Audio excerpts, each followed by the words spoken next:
So, what's your assessment of them? Well, they're good.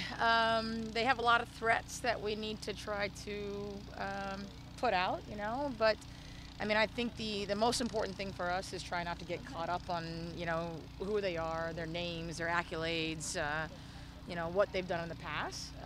Because if we do that, then we're already beaten before we get on the field, And so it's important for us to stay disciplined within our game plan and be really committed and have some fun.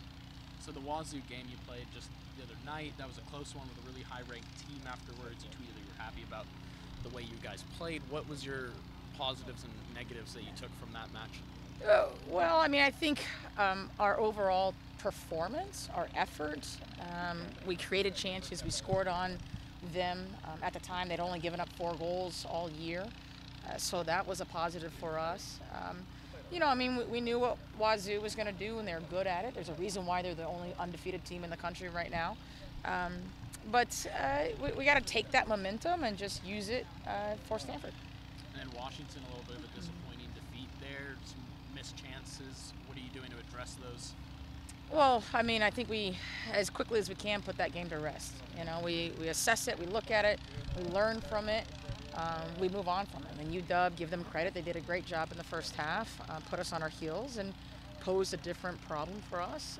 And we got frustrated. We let the mistakes kind of beat us down. And, I think the biggest thing I was disappointed about was our ability to overcome adversity. And I thought that we let our mistakes kind of beat us down. And I think that's the one thing that we talked about as a team is just really coming together. It's just one goal. Having some fun within the moment, understanding that the Pac-12 is a beast. It's hard, it's frustrating. But at the end of the day, when you're playing together and you're having fun and you're playing with the people that you love, it's awesome. So with Stanford, did you catch any of those games? They were pretty high pace, good games, obviously. What did you see from them? Well, I mean, Stanford. I mean, I've watched quite a few games of theirs. Different opponents have played multiple different systems against them. The problem with Stanford, or the hard thing to defend, is when you take one threat away, they solve it within the game. They're very good at solving what you present to them and finding a different way to attack. And so for us, it's just nullifying their threats. You're watching back their game against Santa Clara where they were kind of stifled for, 110 minutes in the end. So are you looking back at that one, hoping you guys can get a similar result out of it? Or Yeah, we've looked at every opponent, which teams have allowed the fewest shots, looked at their games. We've looked at overtime wins. We've looked at big-time games. San Francisco was 0-0 at halftime against them. So, I mean, if I sit here and watch all of their games, right, I'm going to forget to focus on my own team. And, we know who they are. I know their players. Manny has coached a bunch of their players within the youth system. And for us, it's just about focusing on ourselves. No Tierna Davidson in the back line. Do you attack the defense a little differently? Well, I mean, they're still good. Naomi, we recruited her. She's a starter for the U20 national team. But like I said, I mean, you can't sit there and look at all their accolades. We can't sit there and look at the national team experience that they have.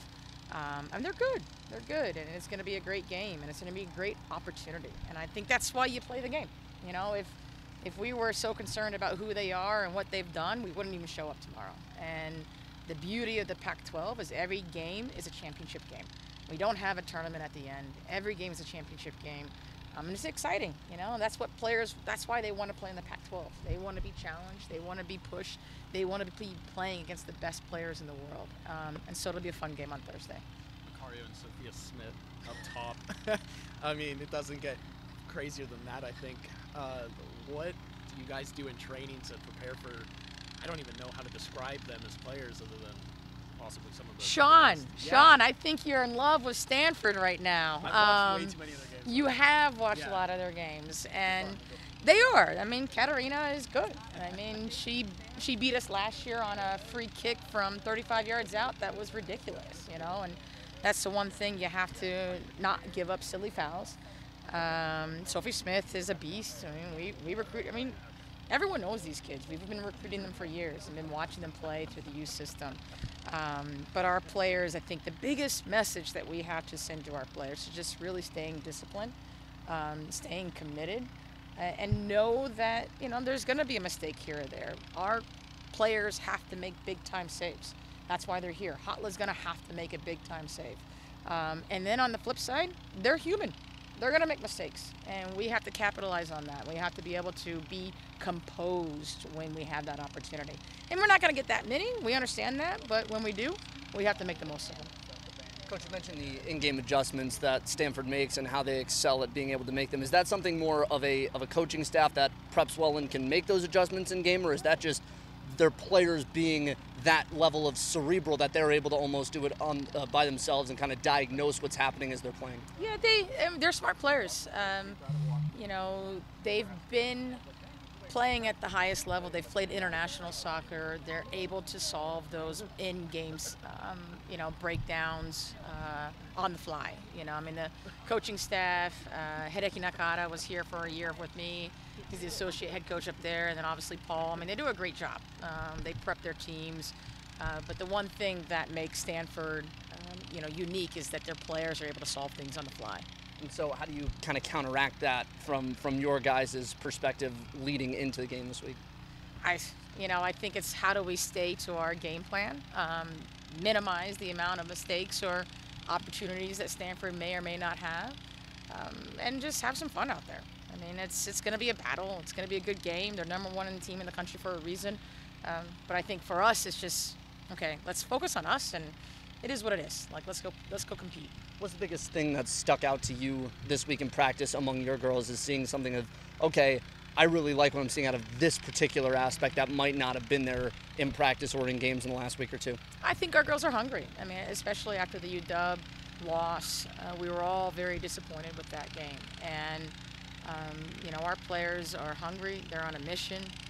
They're humble, and they just want to go out there and compete. And I think that's the biggest thing, is going out there and competing.